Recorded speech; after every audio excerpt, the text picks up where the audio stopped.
लगभग 15 किलोमीटर आ गया हूँ मेरे खेत से दूर।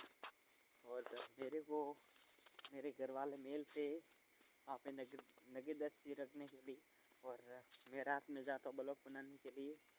तो आप इतना तो कर सकते, सब्सक्राइबर तो कर सकते यार, जल्दी से जाके सब्सक्राइब कर दो और आपके भाई के 4 घंटे कंप्लीट करा दो। और ये आईडी बिल्कुल नहीं है तो सब्सक्राइब कर दो और 1000 सब्सक्राइबर जल्दी से करवा दो, और बाकी के आगे देख लेना, ठीक है।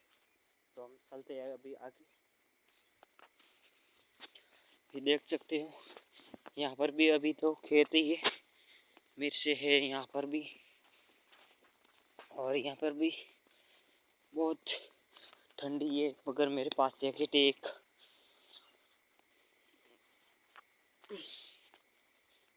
और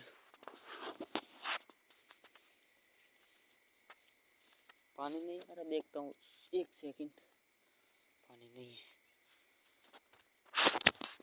और हमको जाना